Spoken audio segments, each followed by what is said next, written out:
Estamos de volta com o programa Eclésia dessa noite. Estamos conversando com o Monsenhor Rafael Capelato, da Arquidiocese de Campinas. Estamos conversando sobre arte sacra, história da arte, a relação da igreja no meio dessa história toda. No primeiro bloco, começamos a entender essa discussão bonita e profunda relacionada ao belo. O que é o belo, né? Obviamente, Deus é a beleza plena, suprema e perfeita. E tudo que se aproxima dessa beleza reflete, obviamente, um pouquinho de Deus. Então, entendendo toda essa riqueza e essa beleza, nesse bloco, combinei que ia perguntar ao Monsenhor Rafael sobre o início da arte sacra. Se é que a gente pode dizer, quando que começou o que a gente chama de arte sacra, dá para identificar o início, e se tem algum aspecto da fé cristã que originou esse tipo de arte, né? Se o senhor poder explicar para a gente como é que foi esse início? Veja, acho que antes de tudo é preciso recordar que a tradição judaica impôs uma proibição a tudo aquilo que se refere à arte, à produção de imagens, a chamada proibição mosaica. Certo. Não farás para ti imagens de Deus algum, etc. Então, evidentemente que o cristianismo, não, nascendo do âmbito do judaísmo, carrega consigo também essa proibição normativa. Mas muito cedo a comunidade cristã, que mantém muitas de suas raízes no judaísmo, vai abrir mão dessa proibição normativa e vai começar a inserir, não, em sua organização interna o elemento artístico.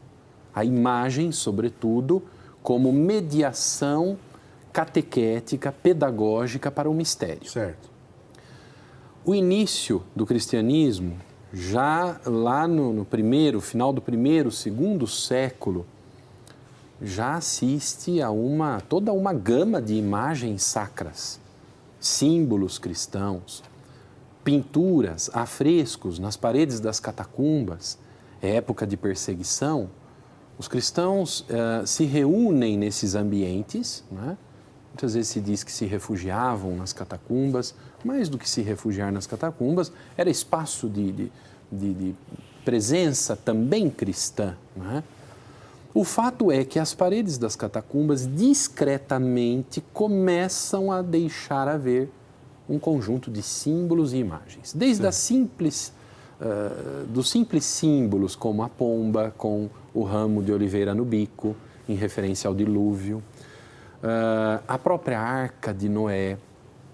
Outros símbolos, como, por exemplo, o monograma de Cristo, as iniciais do alfabeto grego para o nome Cristo, Kyrios, Christos, não é?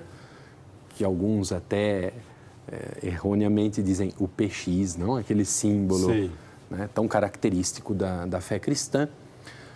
Outros símbolos, como, por exemplo, a âncora, né? E tantos outros. O ictus, por exemplo, é desse período? O peixe, exatamente. Quer dizer, todos esses elementos simbólicos começam discretamente a aparecer nas paredes, no lugar de sepultura dos cristãos. Aos poucos, evolui-se da simbologia, da mera simbologia, que remete sempre a Cristo, né? Como você lembrou, o ictus, o nome peixe, que no fundo é um acróstico, né? Ou seja, esse símbolo que as pessoas estão vendo é uma mensagem, exato. Ali está embutida uma mensagem, quer dizer, Ictis Jesus Christos Iuios Theou Soter, né? Jesus Cristo, Filho de Deus Salvador. Para cada letra da palavra peixe em grego, uma outra palavra que forma, em síntese, o mistério cristão. Certo. Jesus Cristo, Filho de Deus Salvador. Quer dizer, é um contexto de perseguição, os símbolos devem discretamente falar da nova fé cristã que está se organizando e crescendo no ambiente romano. Mas logo nós vamos assistir uma passagem dos símbolos discretos, como eu dizia, para representações jamais explícitas de passagens do Evangelho. Então serão cenas bíblicas representadas na arte, como Jesus que cura o paralítico e o paralítico carrega a sua própria cama nas costas, certo, e sai andando. Como Jesus que cura a hemorroíça, a mulher que sofria de hemorragia. Como a transformação da água em vinho nas bodas de Caná, a multiplicação dos pães. Todos esses temas bíblicos começam a aparecer em representações. Agora, de modo personificado, Jesus Cristo aparece pela primeira vez na arte na figura do pastor. Na figura do pastor. A gente até tem essa imagem para mostrar, pedi para o nosso diretor Bruno colocar para a gente. Esse exemplo que o senhor vai mostrar para a gente tem, talvez, eu acredito, que o senhor comentava no bloco anterior, a influência da cultura greco-romana, né? Porque a gente já percebe nessa imagem essa influência. E por que tem a ver com o pastor? A gente já está vendo aí na tela. Essa imagem é desse período que o senhor está falando, né? Exatamente. Essa é uma das tantas que nós poderíamos mostrar, não é? Sem dúvida, essa também muito significativa. O pastor, na linguagem grega, já remete ao idílico. A linguagem dos campos, do pastor que conduz ovelhas pelos prados. Certo. Na literatura grega, independente da fé cristã, isso já está presente, isso já está cantado nos hinos, já está poeticamente colocado nos versos. Não é? O hermetekrióforo, como se diz em grego, quer dizer, é justamente o pastor que ampara, não é, com solicitude a ovelha nos ombros. Mas, a parte toda esta linguagem de uma tradição, de uma cultura grega, o cristianismo entra com o evangelho. No cerne da identidade cristã está o evangelho. Certo. E ali, João 10, ego sum pastor bonus, eu sou o bom pastor. Para o cristão perseguido ali nos primeiros séculos, antes da paz da igreja, que acontece em 313, antes do início do século IV. A partir de Constantino, depois com Teodósio. Ainda na fase da perseguição, para o cristão perseguido, ver o pastor nas imagens ainda de cultura greco-romana é um bom caminho para que ele possa começar a representar o seu Deus, Cristo, bom pastor. Em alguns ambientes das catacumbas romanas, por exemplo, é difícil distinguir se ali era um pagão ou se era já um cristão. Em algumas tumbas é possível perceber nitidamente a diferença. Certo. Quando, junto com esse pastor, aparece uma pomba com o ramo no bico. Ali já é um pastor na perspectiva cristã. Entendi. É uma cópia do greco-romano, mas com a roupagem de João 10, eu sou o bom pastor, Cristo. E na figura do pastor está a síntese cristológica. Encarnação, o pastor que se abaixa para pegar a ovelha, o abaixar-se, não é? A kenosis, a encarnação, e no levantar-se com a ovelha nos ombros, a redenção. Ele que nos ombros colocou a cruz para redimir a todos, carregou a cada um de nós na cruz para o perdão e a salvação. Nesse sentido, desculpa interromper o senhor, mas a própria imagem da cruz, ela é posterior a essa primeira representação artística do bom pastor? Mas já no pastor está, não explicitamente, mas implicitamente a ideia da cruz, certo, porque ele tem a ovelha nos ombros. Entendi. O ombro desse pastor, na linguagem cristã, é a cruz. É aí o lugar da cruz. Então, para a comunidade nascente, esta imagem do pastor, buscada ali da tradição greco-romana, insisto, agora recebe a roupagem do evangelho. Se nós pegarmos, por exemplo, na catacumba de São Calixto, em Roma, que é já uma catacumba feita cavar num terreno adquirido pela comunidade cristã, portanto, não era um cemitério público, mas era um cemitério privado da comunidade cristã. Certo. Toda a simbologia nas catacumbas de São Calixto já são estritamente cristãs. Por comparação com outras catacumbas sobre as quais paira a dúvida, será que aqui era um símbolo pagão ou agora é um símbolo cristão? Como é? Essa distinção é mais difícil num cemitério público. No cemitério de São Calixto, não. Entendi. Porque é uma propriedade já da igreja, exclusivamente dela. todos os símbolos que aparecem ali são explicitamente cristãos. Então, o bom pastor ali em São Calixto já nos faz ver este elo. Foi pescado daquela cultura e cristianizado. Interessante. E a primeiríssima cristologia em formas, seja na escultura ou seja no afresco das paredes, é o bom pastor. Que bonito. Bom, obviamente que está, como o senhor bem colocou, a ideia desse Jesus crucificado, redentor, presente já indiretamente no bom pastor, mas pedir para o nosso diretor Bruno, coloque outras imagens para a gente e pedir para o senhor comentar então na sequência, talvez na hora que entra a própria cruz, né? Porque tem toda uma lógica interessante, primeiro talvez escondendo um pouco e depois se orgulhando do símbolo da cruz. Por exemplo, esse símbolo, essa expressão artística que a gente vê agora, o que significa? Nós temos aí nessa imagem que vocês estão vendo um baixo relevo do início do século V. Certo. Quer dizer, na passagem do século IV para o século V, agora a cruz aparece explícita na arte cristã. Coisa que não acontecia lá naquele bom pastor que eu dizia. Certo. Concedida a paz, não para a igreja, com Constantino, e depois com o imperador Teodósio, em 380, o cristianismo feito religião oficial do império, agora a cruz pode aparecer explicitamente nas imagens, como nós estamos vendo aí. Jesus, naquela primeira imagem, carregava a cruz certo. E agora ele crucificado. Reparem num detalhe, a posição dele na cruz é uma posição ereta, é uma posição, nós dizemos, senhorial. Não é de quem é aniquilado pela cruz, mas de quem é senhor pela cruz. E aquela que o carrega, daqui a pouco, ele a carregará como troféu, porque vencedor da morte. Então houve, de maneira explícita, essa transição de, primeiro, uma cruz, a ideia de cruz, né? Primeiro, mais tímida, envergonhada e também perseguida, em tempos de perseguição. E só depois, com a liberdade, que vem esse orgulho mesmo do símbolo da cruz. Duas coisas antes da paz da igreja. Não podia mostrar a cruz explicitamente, por conta das perseguições. Certo. Cruz já era um distintivo cristão. E segundo, o aspecto da vergonha, um Deus que terminou na cruz, não é? Mas depois da paz da igreja, ela está explícita. A comunidade já sintetizou teoricamente esta cruz, que é escândalo para muitos, para nós é a glória de Deus manifestada em Cristo Jesus, vencedor da morte. Tá certo, interessante. Pedi ao nosso diretor, Bruno, que coloque outras imagens para a gente comentar sobre outros períodos da arte. Bom, esse é um clássico de Caravaggio, né?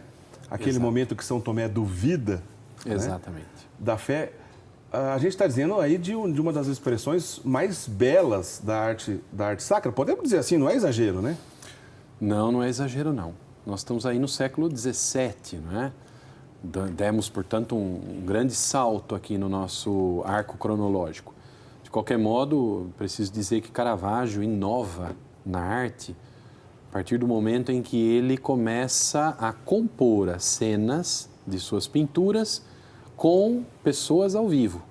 Ele coloca ali as pessoas e pinta aquilo que ele observa. Então, é forte o acento no realismo daquilo que Caravaggio produz. E, ao mesmo tempo, ele inova na composição, no jogo de luz e sombra. Né? O famoso chiaro-oscuro. É o jogo de claro e escuro que cria, portanto, todo um ambiente envolvente nas suas composições. Essa figura, né, a incredulidade de Tomé, nós encontramos aí essa cena impressionante deste jogo de mãos. Né? É fantástico. De tudo aí, eu chamaria atenção para este conjunto de mãos. O dedo de Tomé, de modo muito realístico, né, colocado no lado aberto de Cristo. E, ao mesmo tempo, quem conduz esta mão é a mão do próprio Cristo. Então, percebam como aí está muito presente a fé como dom. Não é? Existe um princípio teológico aí. A fé como dom, mas também como tarefa. Deus dá o dom de crer, mas a fé é também uma resposta do ser humano. Esta dupla dimensão está aí neste jogo de mãos. né? Sim, é o dedo de Tomé no lado aberto de Cristo. Esse lado aberto é a síntese de todo o mistério pascal. Morte e ressurreição. É o crucificado ressuscitado, não é? O dedo de Tomé, a iniciativa da fé como resposta humana, mas a mão de Cristo conduz para o seu próprio lado aberto. Portanto, a fé é antes dom. Ela só pode ser resposta porque ela é antes dom de Deus. Dom e tarefa. Fantástico. Esse quadro de Caravaggio daria um verdadeiro retiro espiritual, né? Que maravilha. E eu queria chamar ainda uma atenção para um aspecto. Veja, do século XVI para frente, XVI, XVII, é o momento em que desponta de modo, né, muito claro, muito clara a ciência, não é? Perceba como ali existe uma atmosfera de experimento científico, quase como que um experimento. Não só na atenção de Tomé para o lado de Cristo, mas também naqueles todos que de longe se esforçam por observar. Porque ciência é observação, é experiência, é atividade empírica. É algo, né, experimental. A sensibilidade científica não é incompatível com a fé e vice-versa. A fé não é incompatível com a ciência. Nós estamos falando da fé cristã que não é lendária, não é um mito, não é uma fantasia construída, mas é algo real, empiricamente palpável, né? Que lindo, que riqueza, né? Eu vou mostrar mais uma imagem, depois eu vou fazer uma pergunta para o senhor em relação ao artista propriamente dito. Bom, Caravaggio, a gente está falando de algo extremamente lindo, né? E ele é famosíssimo, morreu em 1710, se não me falha a memória. Exato. Mas, primeiro vamos analisar a imagem, depois quero fazer uma pergunta se tem pré-requisito para chegar nesse nível de beleza. Mas põe outra imagem para a gente, por favor, Bruno. É um outro aspecto da crucificação. Sim. Nós temos aí já o período, eu diria até, essa imagem precede ao que nós vimos de Caravaggio. Essa é mais antiga? No sentido de que é a arte do período moderno, da chamada devócio moderna. O artista, ele não apenas quer fazer perceber um princípio teológico, veja como nós comentávamos, né, em relação à arte antiga, os elementos bíblicos estão presentes, também logo os princípios teológicos dogmáticos vão se fazer presente na arte. Certo. Aqui na devócio moderna, além de ressaltar os princípios dogmáticos, a doutrina, a passagem bíblica, também está aí, com forte acento, uma emotividade na cena. A devócio moderna, ela nos coloca diretamente em contato com o mistério de Cristo, né? É a experiência de fé que se desencadeia aí no fim do século XV, início do XVI, e que influencia, inclusive, místicos como Inácio de Loyola, como Teresa d'Ávila, como João da Cruz. É essa experiência quase que pessoal do mistério, se colocar no mistério bíblico, no relato bíblico e trazer o relato bíblico para a vida pessoal, né? E tem tudo a ver com a Contra-Reforma, pelo período, pela resposta, né? Após a Reforma Protestante, né? Sem dúvida. Vejam o aspecto da carga emotiva de Maria e João aos pés da cruz, né? É verdade. Esse tipo de representação começa a ser utilizado aí pela Igreja no século XVI, porque a arte ela tem que comover. Inclusive, no Barroco, ela será chamada de teatro sacro, porque ela tem que comover, ela tem que impactar e tocar o sentimento do observador para convencê-lo pelo sentimento do dogma. Para a gente encerrar esse bloco, então, essa resposta é esse assunto que o senhor acabou de entrar nele. Como é que esse artista que alcança essa tamanha sensibilidade, beleza e riqueza de detalhes, inclusive com belíssimas inspirações teológicas, quais são os pré-requisitos? De que maneira ele chega nesse nível? Diácono Eric, veja, o artista que se dedica pratica a produção artística sacra desde os primórdios da igreja é alguém da igreja. Requisito número 1. Não é alguém de fora dela. É verdade que a partir do Renascimento isso vai começar a se distanciar. O artista vai se distanciar da comunidade de fé. Mas, desde os primórdios, o artista é um membro da comunidade. Certo. E aquilo que ele faz a serviço da comunidade, da liturgia, do culto, daquilo que se celebra. Tanto é verdade que o artista lá nos primórdios não assina a sua obra de arte. Não existe nada de pessoal. Ele está colocando a serviço da comunidade um dom que ele possui, não é? Para o louvor e glória de Deus.